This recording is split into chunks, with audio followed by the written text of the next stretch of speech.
Praise the lord. మన ప్రభును లోకరక్షకుడైన యేసుక్రీస్తు ప్రభు వారి ఘనమైన నామంలో మీ అందరికీ నా హృదయపూర్వక వందనాలు తెలియజేస్తున్నాను. కీర్తనల గ్రంథము 1వ అధ్యాయము 3వ వచనాన్ని మనం చదువుకుందాము. అతడు నీటి కాలువలు యోరన నాటబడిన వాడై తన కాలమందు ఫలమిచ్చి చెట్టు వలెనుండును. ఆకు వాడక తన కాలమందు ఫలమిచ్చి చెట్టు వలెనుండును.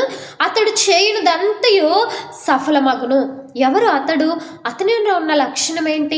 ఫలించేవాడిగా ఉండుటకు అతడు చేసే పనంతా సఫలం అవ్వడానికి కారణం ఏంటి అంటే ఆ అధ్యాయం మొదటిలో, కీర్తనల గ్రంథము 1వ అధ్యాయము 1వ వచనములో స్టార్టింగ్లోనే దుష్టుల ఆలోచన చొప్పున నడువక ఈ విషయం మీద మనం ధ్యానం చేసుకున్నాం. దుష్టుల ఆలోచన చొప్పున నడవని వాడు తన కాలమందు ఫలమిస్తాడంట. ఫలించని ప్రతి చెట్టుని నరికి అగ్నిలో వేస్తాను అని దేవుని వాక్యం సెలవిస్తూ ఉంది.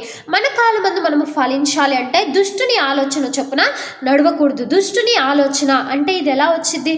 ఎప్పుడు దుష్ట సంబంధులు కానీ, లేదంటే క్రైస్తవేతరులు కానీ, లేదంటే మరి వాక్యానుసారముగా ఉండని వారు కానీ, దుర్బోధకులు కానీ, దుర్బోధన అనుసరించేవారు కానీ వచ్చి ఎప్పుడు ఆలోచన చెప్తారా?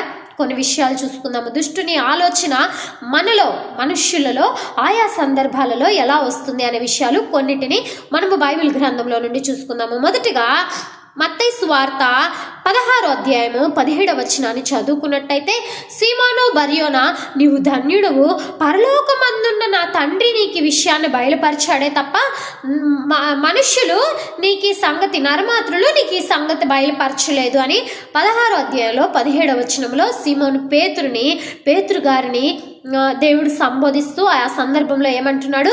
పరలోకమందున్న తండ్రి నీకు ఈ విషయాన్ని బయలుపరిచాడు. అంటే సీమోను పేతురు పరలోక తండ్రి ద్వారా విషయము, ఏదైనా సంగతులు బయలుపరచుట అంటే పరలోకమందున్న దేవుని యొక్క ప్రత్యక్షత కలిగిన వ్యక్తి. ఏ మెట్టులో ఉన్నాడు అంటే మనుషుల ఆలోచన చొప్పున నడిచేవాడు కాక, దేవుడే తన పరలోక సంబంధమైన విషయాలను గురించి సాక్షాత్తు బయలుపరిచే మెట్టులో పేతురు గారు ఉన్నారు.